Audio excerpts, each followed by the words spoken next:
Assalamualaikum warahmatullahi wabarakatuh. Bagaimana kabarnya teman-teman semua? Semoga masih diberikan kesehatan, masih dimudahkan dan dilancarkan segala aktivitasnya. Jangan lupa untuk selalu mengikuti protokol kesehatan dengan senantiasa memakai masker, menjaga jarak satu sama lain, serta mencuci tangan atau memakai hand sanitizer setelah beraktivitas. Pada kesempatan kali ini saya ingin sharing, saya ingin berbagi tentang hikmah ataupun pelajaran yang saya dapat hari ini. Alhamdulillah, saya berkesempatan untuk bersilaturahmi ke salah satu ustazah di Jogja. Di sana saya mendapatkan banyak sekali ilmu, saya mendapatkan banyak sekali nasihat tentang kehidupan.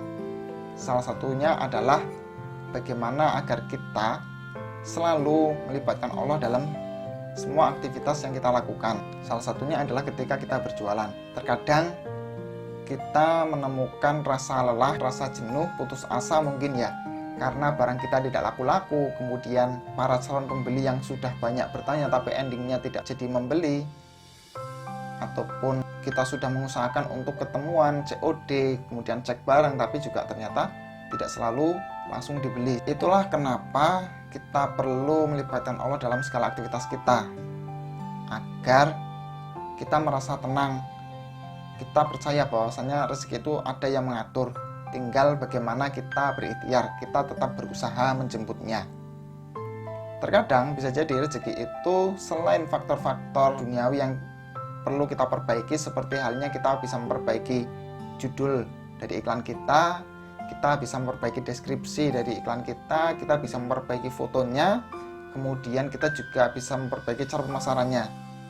Selain itu, kita juga bisa memperbaiki diri kita. Karena apa? Karena bisa jadi pintu rezeki itu akan tertutup, pintu rezeki itu akan terhalang oleh yang namanya dosa ataupun kesalahan.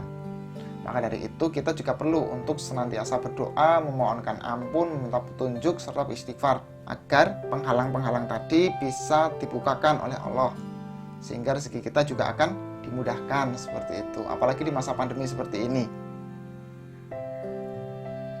Serta beliau juga menyampaikan bahwa ketika kita berdoa, ketika kita beristighfar, harapannya kita tidak terburu-buru.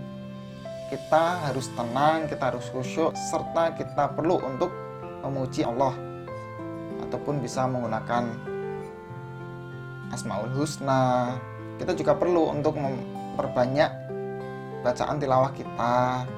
Karena apa? Karena tilawah itu, membaca Al-Quran itu bisa menjadi obat untuk hati kita. Terkadang ketenangan itu muncul ketika kita membaca Al-Quran. Entah ayat berapapun yang kita buka, rasanya adem, rasanya tenang seperti itu. Makanya itu adalah salah satu cara bagaimana kita menjaga hati kita dalam melakukan berbagai macam aktivitas, termasuk jual beli tadi, seperti itu. Nah, itu mungkin dari saya untuk hari ini. Bagaimana denganmu? Silahkan tulis di kolom komentar, agar kita bisa saling berbagi ilmu, kita bisa saling berbagi nasihat satu sama lainnya. Sekian, Assalamualaikum warahmatullahi wabarakatuh.